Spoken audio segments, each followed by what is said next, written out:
Hi there, Phil Simborg reporting from the very exciting tournament in Novi, Michigan. Wasn't that exciting for me? I didn't win a match. Last year, I didn't lose a match. So go know that you're hot sometimes, you're cold sometimes. Sometimes it's there is some luck in backgammon. I believe there's luck. It's the luck of who you play, and I played some great players this time. Of course, I played great players last time, but the dice worked for me. But I am excited because John Manning from Canada came to his very first live tournament and won the intermediate and went undefeated.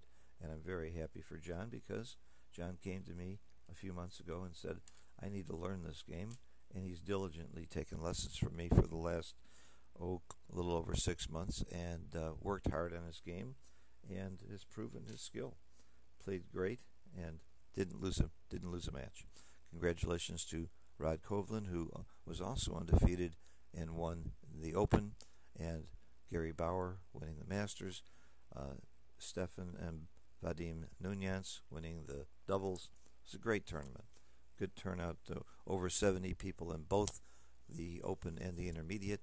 What's on the screen here? This is my lecture with help from Perry Gardner. I give a lecture how the Giants got that way, and went through a lot of different things that the Giants have done. I've interviewed many of the top Giants in the world, worked with many of them, and it's one of the main things that I wanted to learn myself. How did they get so good? Because I'm trying to get better all the time, and I'm a level below the top Giants and want to get there. So I wanted to find out how they got there, and that was the gist of my lecture. And the most important point of my lecture is they all paid their dues. They all worked hard, and they all used deliberate practice. They didn't just spend lots and lots of time playing. They really studied the game. They tore it apart. They know each individual part of the game and have studied it one by one. That's how you get better. And it doesn't mean you have to do that for 20 and 30 and 40 years. Stick and Matt Gongaya proved that you can do it in just a few years. But most of us don't want to become giants. We just want to be decent players. We want to keep improving. The way to improve is the same way they got to be giants. Look at any individual part of the game and learn it as thoroughly as you can. Identify where your mistakes are, where your biggest problems are, where you have holes in your game, and attack them. If you have a problem with blitzes, just study blitzes for a month in your spare time. Maybe 10, 15 minutes a day, maybe an hour or two a week. Work on nothing but blitzing, and you'll get better at blitzing. Read the books, get help, find a mentor, take a lesson, whatever it takes for you to learn, however you learn best. But just attack that area in a deliberate manner. I give a quiz at the end of the lecture, and I'll go to the quiz now. It was the last slide, and the quiz was, one of my students asked me, when do you redouble in this position? It's 11 away, Reds got a 2 cube. Do you have a redouble now? Would you have a redouble after the next roll? And the answer I gave was, you have to apply deliberate practice. You need to understand this position. You don't know when you have a redouble unless you know when blue has a take or drop, unless you know how you're going to play the checkers. How would you play a 6-5 here? Would you hit or flood the outfield? How would you play a 6-4? Do you make a point in the outfield? Do you bring a checker in? Do you spread them out in the outfield? How do you play 3-1? Well, 3-1 was fairly easy for most. You pick and pass. After you pick and pass and he dances, do you have a cube then? If you hit him loose and he dances, do you have a cube then? Does he have a take? The way to learn this position and the way to learn the answer to any simple question is to really understand this position. Use deliberate practice. So I broke this down into a 10-question quiz on how to play all those roles, how to play every role. How do you play a 5-3? How do you play a 5-2? How do you play a 6-1? This is the way to learn backgammon. This is a containment problem. And if you learn how to move the checkers, and when you have a double and when you have a take or drop after each play, then you will not only understand this position, you'll understand a lot more of the concepts of a containment game. By the way, of course Red's worried about getting gammoned here. You play too loose here and you get hit, you get gammoned a lot. How much should you take that into account compared to winning the game? There are times where there are rolls and situations where it's too risky. How much would this whole thing change if blue had a crashed board? If he didn't have the 6, 5, and 4 points, and he only had the 1, 2, and 3 point, now you could take more chances, couldn't you? What if blue had a blotness board? And then after you've done everything else, change the score. What if it is gammon save? What if red is winning 1 away, 2 away Crawford, and a gammon would cost you the match? Would you still hit loose some of the times that you hit loose before? Would you flood the outfield and leave blots out there that could get hit, or would you play more safely? So all of these questions can be answered, and you're better off answering them yourself. Take a picture of this position, or write down where the checkers are, and put it in extreme gammon yourself.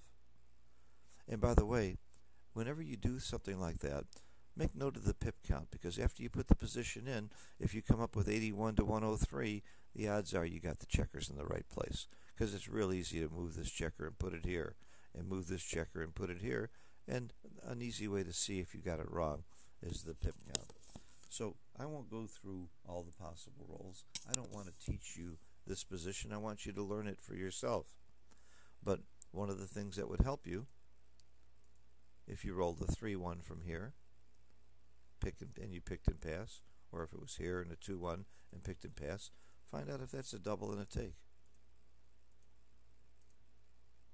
You'll see that, well, here's what you'll see. Hit plus. And it says it's not a redouble. It says it's wrong to redouble. Well, here's a good lesson about extreme gammon. Extreme gammon is extremely good, but not perfect. Because when you hit plus plus, you'll see that it's very, very close. It's right on the edge. By the way, you really should double this. Lots of people are going to drop it. Woolsey's Law would tell you to double this against humans. But when it's this close, and when it's that important to know the answer, take the time to roll it out. In positions like this, extreme gammon, plus and plus plus, which are the best methods you have of evaluating it without a full rollout, they're pretty good, but you're about to see that they're not always right. It's clearly a double.